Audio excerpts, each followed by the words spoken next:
Good afternoon, ladies and gentlemen. Guile here, and welcome back to the Forged Alliance Forever promotional series custom 3v3 action this afternoon. Exciting stuff, I'm sure you'll agree. Haven't had a 3v3 in ages. I don't know what it is, but no one sends them in anymore. What's going on that front? Has that been like a fall off in people playing 3v3s?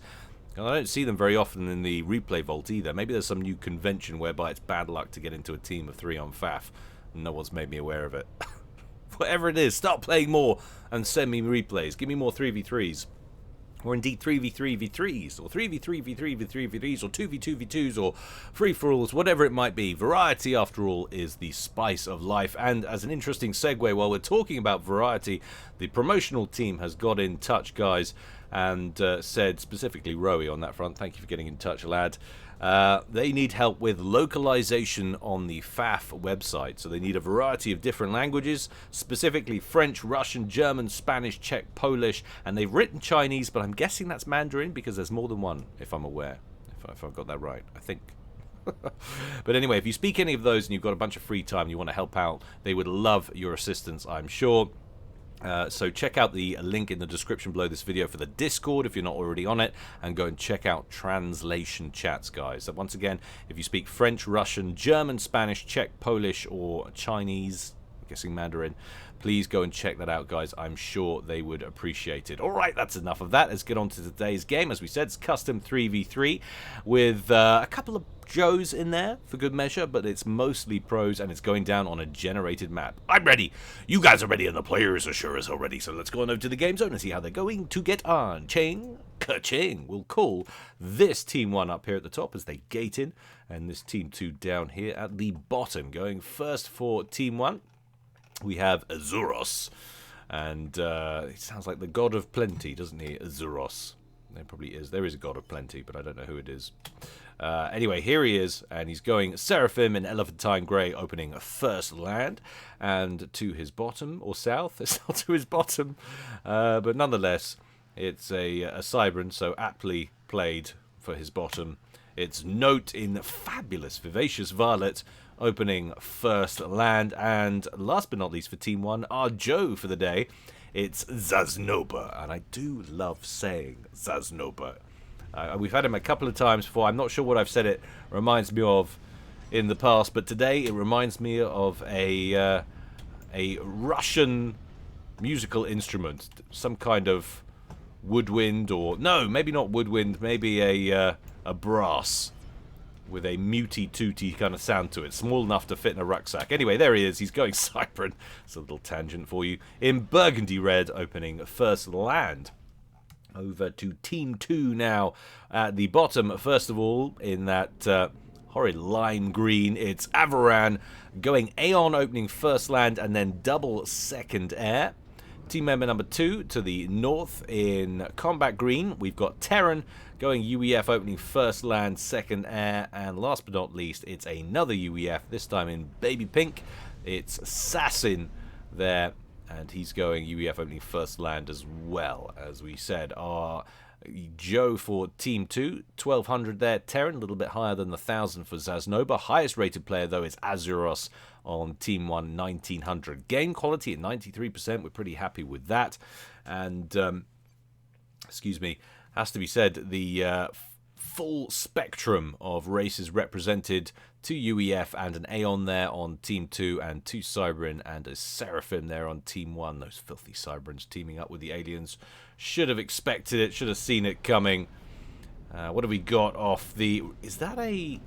No, that's a scout. No, that is. It's a bomber. Bomber first for Avaran out of that early air factory. That is very exciting. So going on the offensive straight away. Avaran is their top rated player, remember, at 1700. Giving up a couple of ranking points to Azuros, the Team 1's 1900. Now, he's not going to bulldoze right in by the looks of things. He's hanging back for a moment, waiting for that air scout to get out. That's going to give him some forerunner intel. Needs to get a wriggle on, though. He will be faster than the bomber, but currently just circling. Needs to get that command given out, and indeed it looks like he has given it.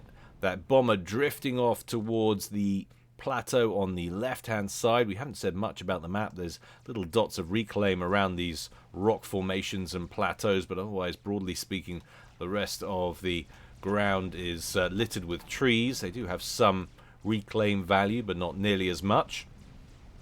Zasnoba looks like he's going to be the first recipient of this inbound bomber there from Avaran. Terran coming out with a bomber as well, picking off a scout, a mole up front. And Avaran gets his first kill with his bomber. That's an engineer down.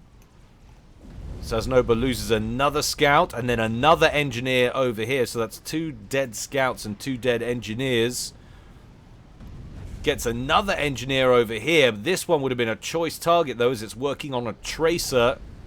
Doesn't get the bomb away on that, though, and the tracer will complete. He will have seen that, so he's probably going to move on over to this side of things, which indeed he has. And now he's got his own escort detail to help protect that bomber, and not before time as well, as one interceptor just takes off from the pad to try and deal with this bomber, but he gets a wonderful bomb off, killing 3 engineers, and finds another clump. So that's 6 engineers of Azuros out of the picture already. Wow. This one bomber now up to 9 kills, and there's another clump of engineers on reclaim detail out to the east, and they're very tightly grouped together as well, and that could take out all 5 of them.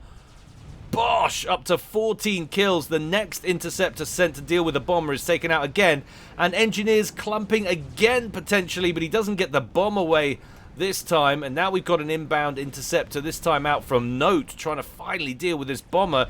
But the bomber coming around for another pass. He's going to get another look at some clumped up engineers and kills another 3. Up to 17 kills on that T1 bomber. That might be the most spectacular bombing run to open a game of SOCCOM we've ever had here on Guilecast. Just extraordinary, fantastic work there from Avaran, and well targeted as well against the 1900 rated player on Team 1. Couple of breakthrough scouts getting through the front line there, but Terran holding it with his commander. It's going to persuade Zasnoba to back up with that little group of Mantis and scoot further onto his side of the field. We do have some forward momentum, though, on the other side of that central plateau there. Azuros flanked by a bunch of Mantis there from Note, getting a little bit above himself, drifting further south, but deciding to head on back. Note getting a gun upgrade. I'm wondering if he's going to get some assistance now from Azuros as his comm marches towards this little region. Well, if he is going to get it, he's not going to get it straight away. Hoovering trees, more important, but there's the timely assistance given. Gun upgrade up to 35% and climbing. What have we got over here? Little chariot laden with 4 NGs. 2 going to drop off next to that rock. And like I've said, we've got some clumps of reclaim dotted around these plateaus. But no mexes or anything like that. So limited strategic value, generally speaking. I suppose you could set up some artillery or attack missile launchers potentially on those plateaus, but suffice to say, only consideration for the time being will be reclaim operations on a massive section that was planned for walls has been just run over by some forward pressure from Zasnoba, pushing deeper in towards Terran's starting location now with quite a solid group of Mantis and even some moles in there as well. Could do with some Sky Slammers, and indeed he's got some, so he has some anti-air coverage. Just lacking a few Medusas for some extra structural damage capabilities.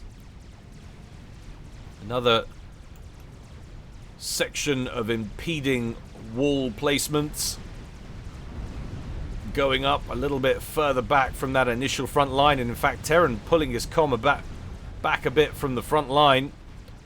He's getting himself a land factory up over here. 2 armies posturing on the other side of the map, meanwhile with Note pushing forward with that comm that has that gun upgrade on board now. Facing off against Assassin, currently yet to initiate any upgrades.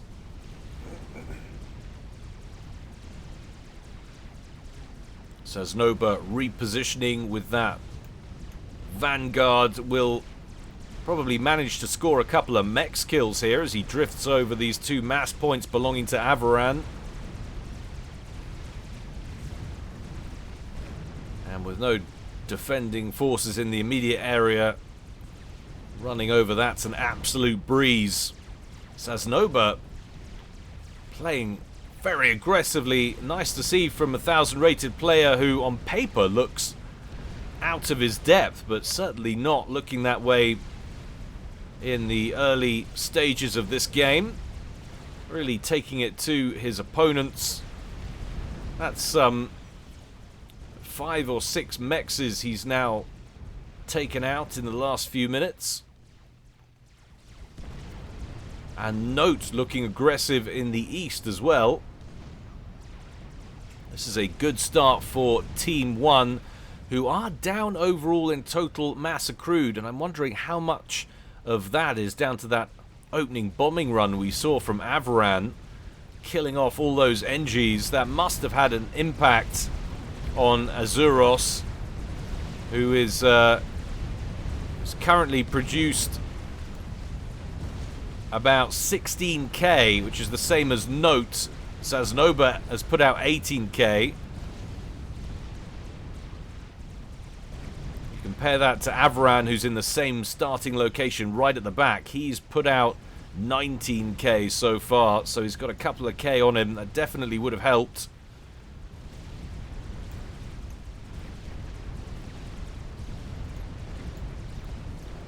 Forward factory in jeopardy. Note is certainly going to stick around to finish that off. But Assassin now has an upgraded gun on that ACU as well.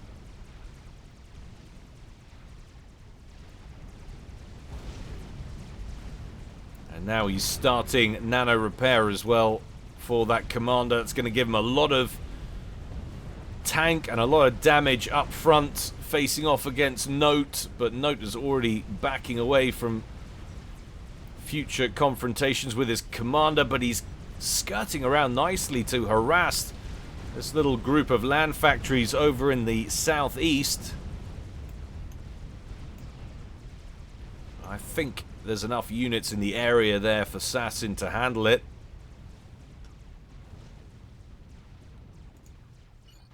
But yeah, check out map control. Definitely going Team 1's way for the time being in terms of map control.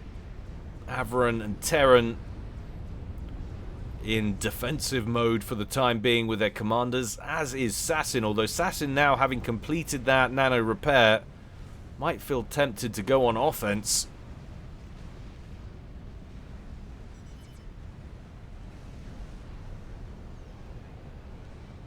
Sparky field engineers under construction. We're working now on T2 fusion reactors, creeping towards the mid-game at an ever-increasing rate.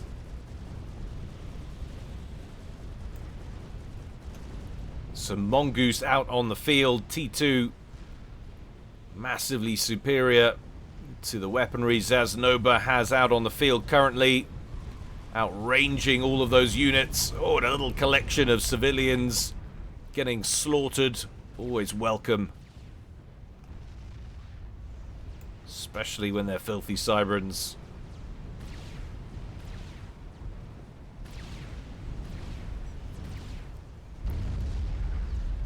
And here we go. This could be Assassin's breakout moment. We do have a couple of emplacements going down. There's a one T2, or sorry, T1 PD and T1 anti-air turret holding the line.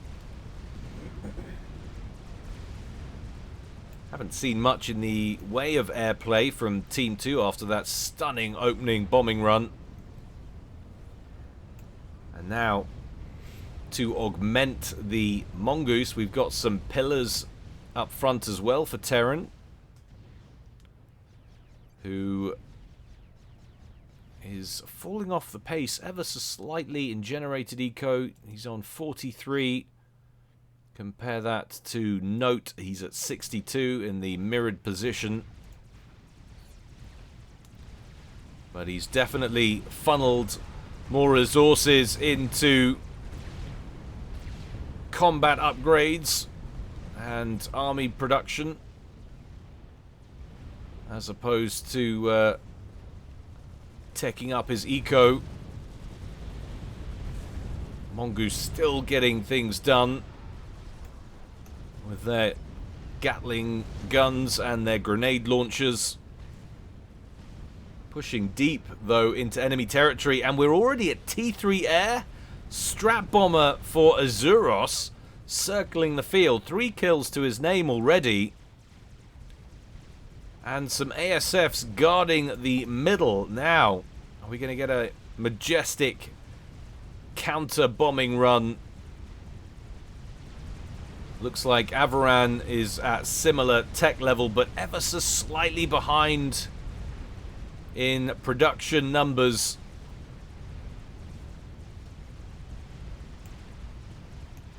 In comes that strap bomber once again. It's the location of the 2 ACUs on the left-hand side for Team 2. Taking a little bit of flack as he crosses the front line, but going in deep against the air facilities of Avaran, and that's got to feel good after the way this game opened. Takes out a couple of power plants, but as he lost the strap bomber, I think he might have. It's taking a long time to get back on the field, having gone off map. I think it's been shot down. But still, wonderful play. Has that hamstrung Avaran? No, he's got plentiful energy reserves. They were only T2 P plants that went down. Tech 3 there, still operational and providing, for the time being at least, all the power that Avaran needs. Definitely a good target selection nonetheless, though.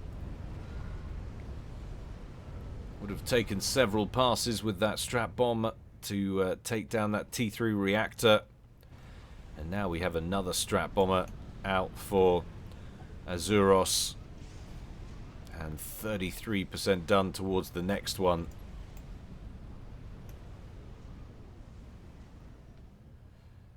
Getting some well-defined front lines now between these two teams. A stealth upgrade on the way for Note. It's pretty interesting. Remember, he's got the gun already on board that comm. So we could be a long way from done from seeing frontline play with ACUs over here.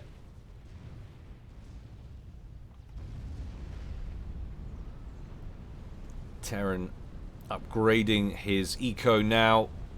Working on the first T3 upgrade of his core mass. A long, laborious, but essential process for any game that's going to go the distance.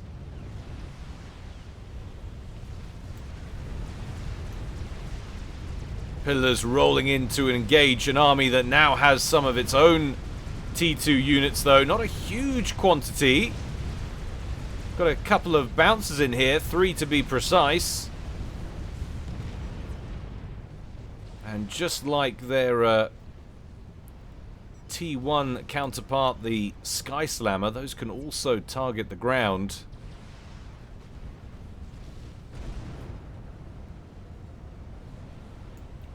Otherwise, it's only 2 of those bouncers left, a couple of T2 hoplites, and a huge quantity of Mantis. I think Terran could afford, surely, to be a little bit more aggressive.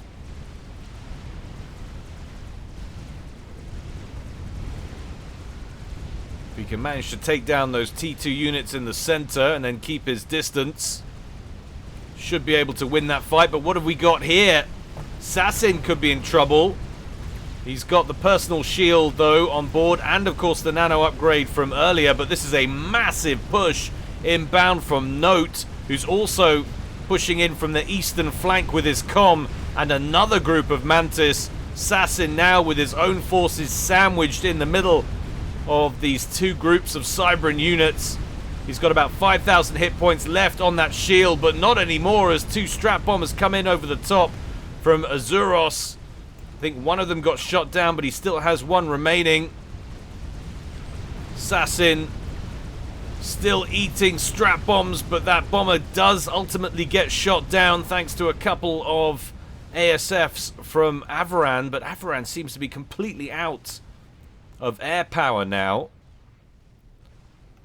So major air dominance for Team 1 currently. Assassin has held the line and killed off all the T1 that didn't withdraw.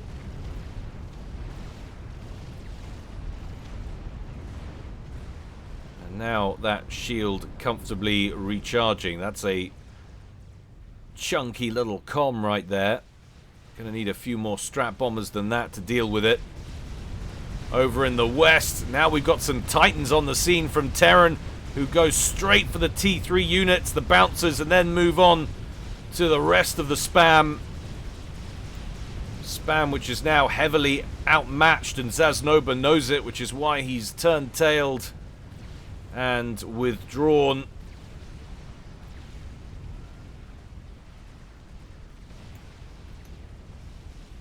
Assassin over in the east.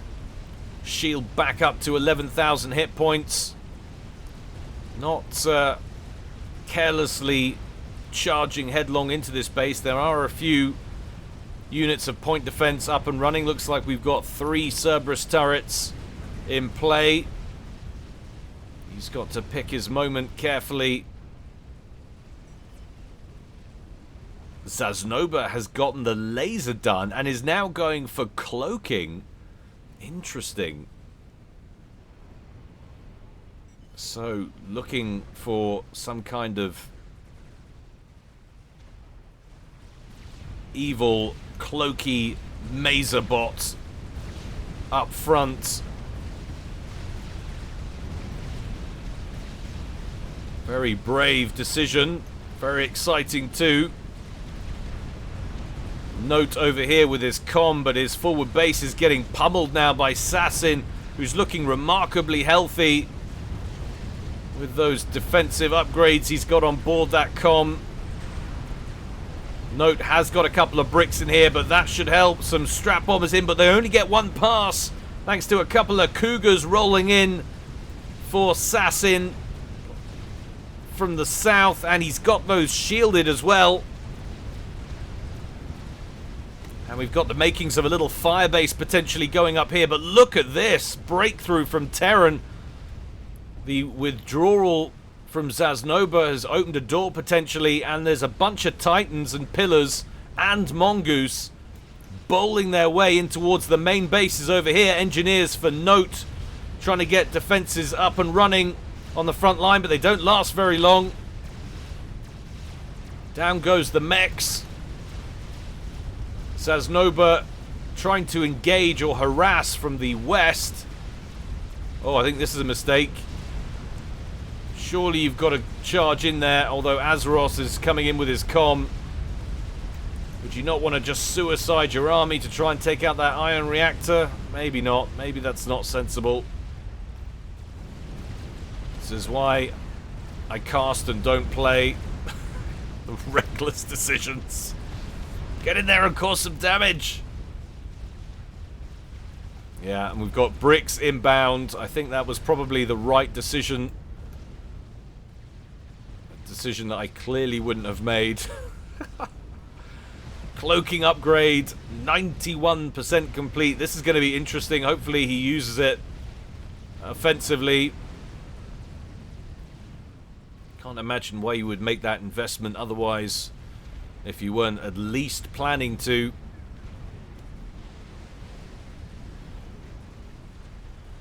Azuros no longer in command of the skies, though. Air dominance has well and truly changed hands.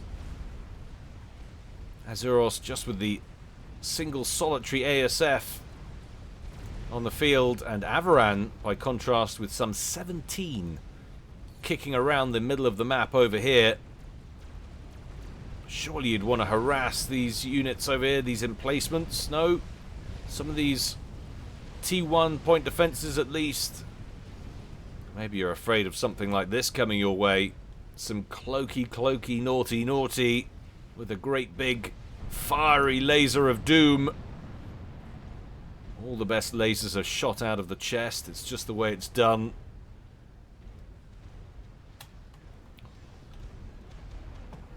Yes, you did hear me complimenting a Cybran. I'm not going to make a habit of it. But there are a few things cooler than that microwave laser. And interestingly, he's not directing it over here. I'm wondering if it's because he wants it to be a surprise. He knows it probably won't have occurred to Team 2 yet that this is a thing in this game. And if he can turn up and pop Assassin out of the blue, he might just create the winning conditions for his team. But it's quite risky considering the amount of pressure he's facing on his side of things over here. 4 Titans now converging on the perimeter defenses of his main base. He has got a brick rolling in to defend though, and behind those T1 point defenses are the Cerberus turrets, the stronger second line. But Zasnoba's concerning himself with only one thing right now by the looks of things, and that will be Assassin's comm. It's behind a couple of mobile shield generators, but they've been depleted at exactly the right time. Oh, keep your laser on him. And goodbye. 24 minutes and 45 seconds. Zasnoba, the 1000 rated player, manages to scout Assassin. Down he goes. But he only just managed it. Zasnoba himself looking pretty peaky at 6,300 hit points. And not to mention he's got his own problems brewing back home. But his bricks should be able to deal with it by the looks of things. 1, 2, 3, 4 bricks should carve this up pretty easily. There is one Percival in here to worry about, but once that's gone down, they should have the measure of this little group of units. A lot of NGs out from Terran, scooping mass, and there's been so much going on. We haven't looked at the eco situation. Let's just drop in there quickly and take a look. Well, Team 2 in total mass accrued have definitely had the run of things. 341 versus 323 in favor of Team 2. In case that you haven't noticed, full share is on. So somewhere a fairy has died due to terminal flatulence. How very sad indeed. But it shall, at the very least, prolong this game, which we don't entirely hate, let's face it. Solid brick wall out front for Note. Defending against what would have been Assassin's forces, but has now been gifted over to Avaran for control. A nice solid wave of scout planes, getting a look of the lay of the land, so to speak. How about that, though? That wonderful snipe, that amazing choice to go for the cloak. It worked perfectly. Just about managed to keep him alive, though he was into the red. And that's with the 27,500 base hit points he's got on board that commander. I hadn't realized just how much cloaking adds to it. I'm assuming it must be the cloak, or maybe the microwave laser adds to it. Answers in the comment section below, guys, if you can remember. And while you're down there, shove a like and subscribe, ping and ring notifications. Show your appreciation for the wondrous display these players are giving us today.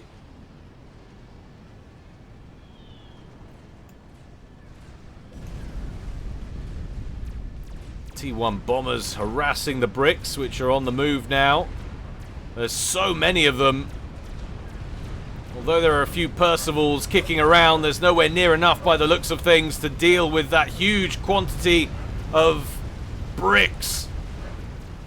Lobo spam inbound. Apologies if you can hear the dog barking in the background. His investments in PooCoin crypto haven't been going well lately. I told him not to do it, but he FOMO'd in anyway.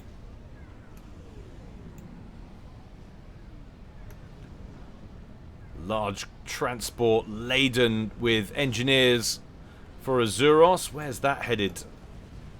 The ferry beacon after going after this mass field down here. That's a precarious drop-off location. I'd be surprised if any of those last very long to enjoy it. They don't even make landfall. Taken out by God knows what. Attack missile launcher in the center with 8 kills to its name. Unloading on some of these bricks that are standing still. Taking some solid damage there.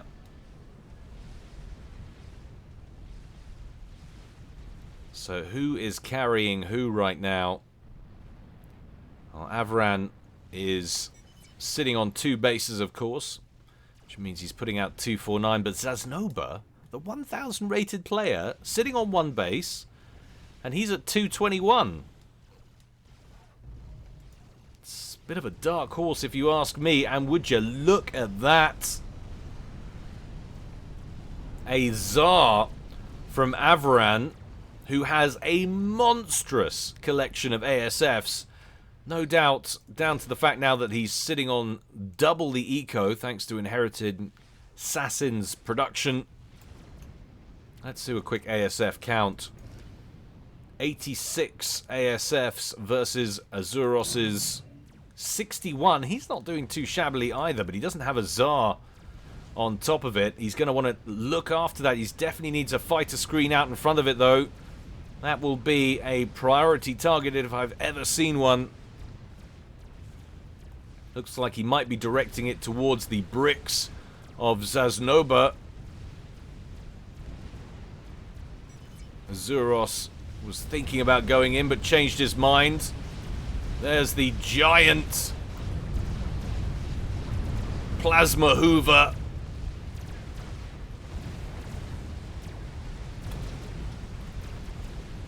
Bad day to be a brick up front on Zasnoba's front line.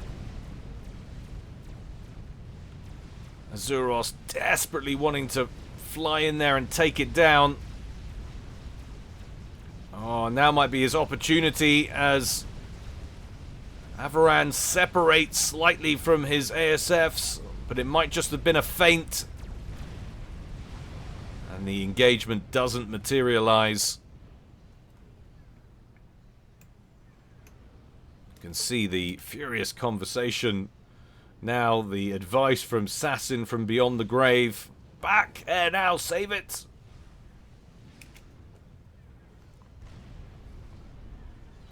And a group of Percivals marching forward. Zasnoba, though, over here with his comm. That would be a useful defensive instrument, assuming spy planes like those aren't kicking around anywhere nearby. Keep it under shield coverage if possible. No, he's rolling out to meet them. How very daring and how very well anticipated from Terran, who's not hanging about. Well aware that there's a cloaky, naughty kicking around with a very large chest piece that would make even Tony Stark blush. That's a lot of bouncers right there. Zasnoba clearly concerned by the emergence of that Tsar. Doesn't want to see it hanging around his base anymore. I completely understand. Can relate. This is where it starts to become problematic for Team 1 facing off against large groups of Percivals now on both sides of the plateau. They really could do with some experimental presence to combat those. And Note going for a laser upgrade of his own. Where is he? Yeah, he's in the main base of Azuros over here. Upgrades all round. Azuros going for the advanced RAS. Has the T3 engineering suite on board. Are we going to see a telemaser from Note? That could be an interesting play right now. Try and go for another assassination attempt, but the Tsar suddenly in trouble. One single pass, well timed from Azuros, is enough to take it down. Avaran with the miscalculation there, leaving it too far forward on the front line. Azuros will disengage, try and save as many of his fighters as he can, and actually, that's a great trade. He'll be happy with that. All that fighting happening over what is now a very well dotted Sam field. How many Myrmidons are we talking there? Look at that Sam coverage. That's a bad place to be with any kind of flying experiment right now. And Zasnoba taking some shots. Oh, deep into the red. 4,300. Oh, 1,600. Swinging back in to pick off units as and when he can. Down to 90 hit points. Oh my goodness, he's surely done for. Bosh! Zasnoba goes down. What was that due to? How did he have some kind of intel over there? Terran with the perfect read on his location nonetheless. Maybe that doesn't compound the stealth like it used to. Maybe you can't have cloaking and stealth. Answers in the comment section if you know the answer to that one. But it seems like Terran had the perfect read on where he was. I always thought that the cloak was an upgrade to the stealth capabilities. Maybe it never was. Maybe it's been rebalanced. All of you SOCCOM aficionados, feel free to tell us in the comment section below. Highlight my ignorance.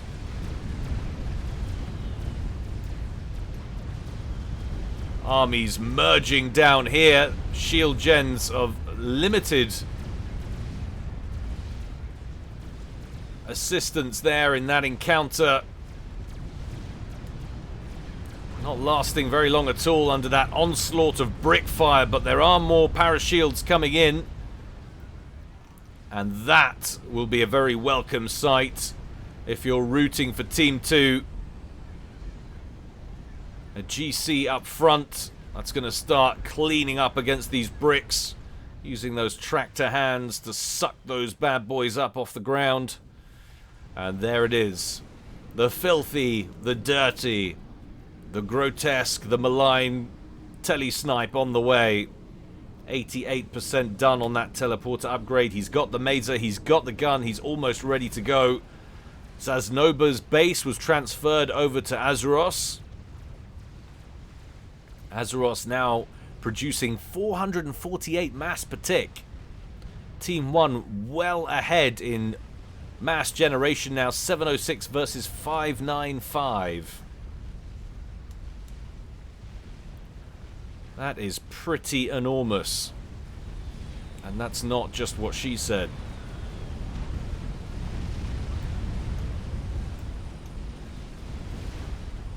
Colossus using its colossal range.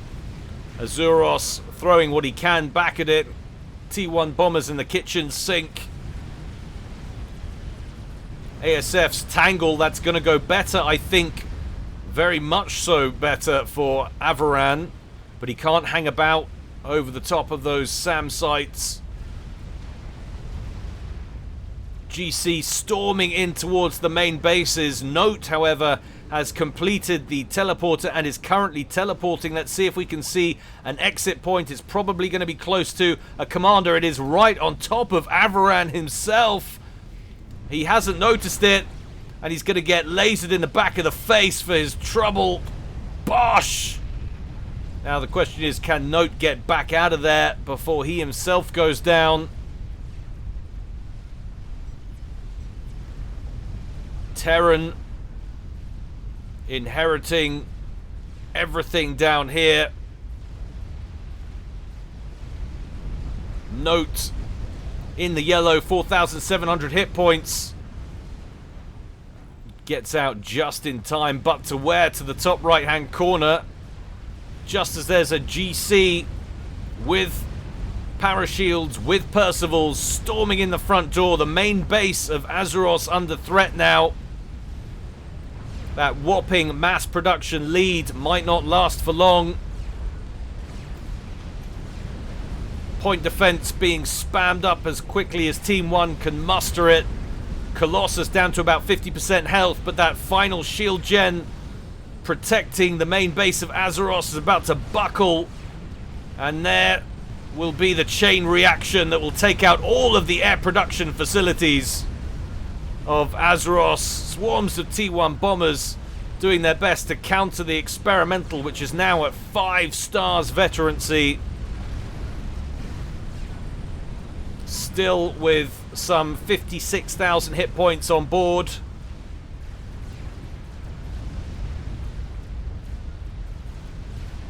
$135 hit points a second regen. All of the core mass likely to go down. Now we've also got a fat boy rolling in the front door.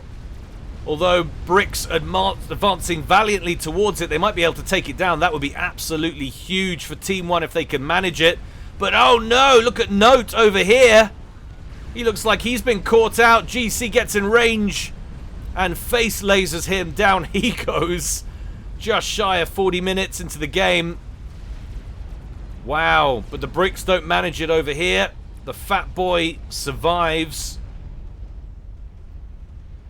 Goodness gracious me. Lots of mass now flowing into the coffers of Terran. It is, however, a 1200 versus a 1900. But look at the sheer map control. And look at the tactical situation. They've still got a Colossus to deal with, although it's about to go down to T1 Bomberstan. How utterly humiliating. Or is it? Still 13,000 hit points. Could it make it all the way to Azeroth's comm? That would be an insult. Azeroth has got to get your comm moving, son. Indeed he does. But is it too late? A few bricks over here surely want to prioritize the Colossus. Oh, but a crab, that'll help your health dramatically.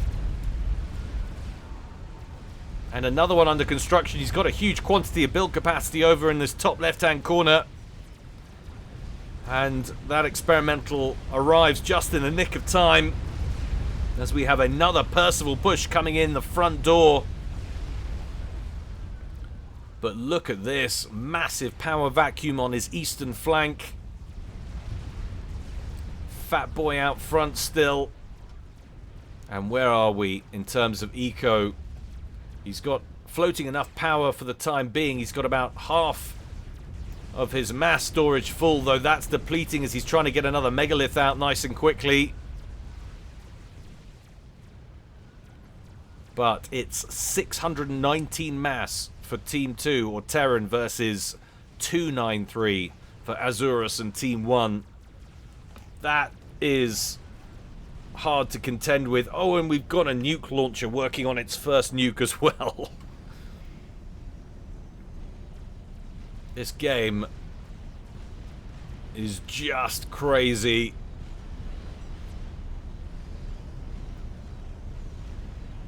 Fat boy under construction in the main base for Terran.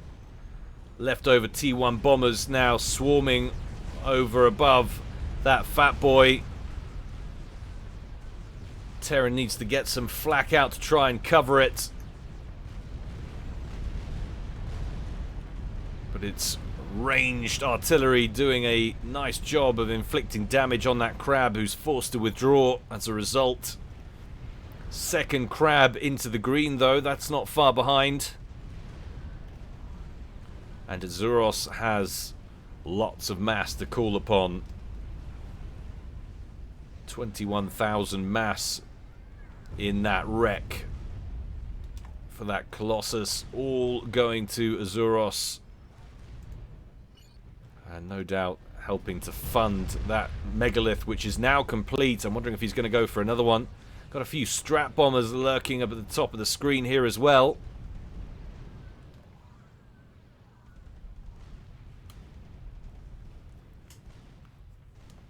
Terran urgently needs to spit out more ground forces though and keep the pressure on. He has the nuke loaded. Surely, has he got strategic missile defense? If he has, I'm not seeing it. Which would be a devastating blow.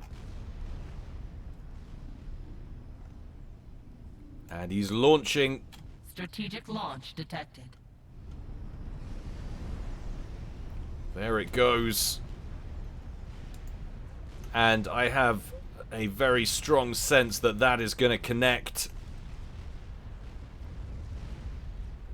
Azuros wisely moving his comm, or wisely moving it widely if you want to pretend that I wasn't about to fluff that one up. He did have an SMD, but it's nowhere near loaded. It's about half done. Not loaded enough to save his entire base, and that puts Azuros in a terrible position now. He's literally got these two experimentals left. That fat boy somehow still alive despite that crab practically being on top of it. Engineers hurriedly constructing massive quantities of clink hammers. They're not going to stay alive very long with that inbound ground force right on top of them. He was stacking strap bombers up here, but he's lost the air facilities, so he won't be producing any more of those. He has a small group of ASFs, but there's currently a mass spam operation underway over from the east, so expect to have a huge quantities of inbound low-tech ground pressure coming his way. Wow, so he did manage to kill off one of the crabs, but did lose the fat boy. That other crab, just as he gets a ranking vet at about 80,000 hit points. Percival's primering it pretty hard. Last of the bricks goes down. This is a sorry position for Azuros to be in. He has got one play and one play left. And it's the age-old ACU strap bomb snipe. In come the spy planes to get a look on Terran. There he is. And he's currently in the middle of his base and unshielded. Filthy Cyber and stealth bombers have their stealth enabled. So Terran not likely to see this coming. He might see this one that hasn't currently got it enabled. He's staggering his bomber runs by the looks of things. Or maybe just consolidating over here. That megalith into the red almost dips in shortly and then gets a ranking vet. But here we go. He's got the location. He's got the firepower. Can he pull it off? Bombs away. Terran gets under the double shield coverage over here. It's like he saw it coming. Has he got the anti-air defenses to shoot these bad boys down and keep his comm alive? Needs to get under the other shield gen to the northeast. He's into the yellow. 9,000 hit points. The ASFs are recalled to shoot the bombers down. Have they been recalled earlier enough? He gets under shield coverage, but he's standing right by a power plant. That's not a good place to stand. Boom! What? Wow! Azuros was done. But apparently not. There is the, the strap bomb snipe to pull it off at the end. Wonderful, wonderful play, but what else do you expect from the 1900 rated player? That was the last ditch effort. If that doesn't work, this is game over. I don't care if you're 1900 versus a 1200. You do not come back from this position having just been nuked. You've still got to contend with the fact that there's going to be another nuke coming your way very soon indeed. Would you look at that?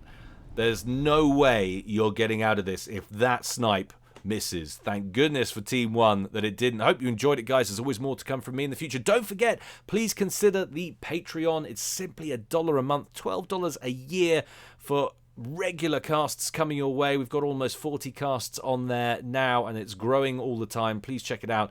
It is a huge boon to help supplement the meager ad revenue income we get here as Sopcom YouTubers. Please check it out, guys. Thank you for all of those that currently do support. It is much appreciated. But until next time, stay well and stay safe. This is Guile, signing out.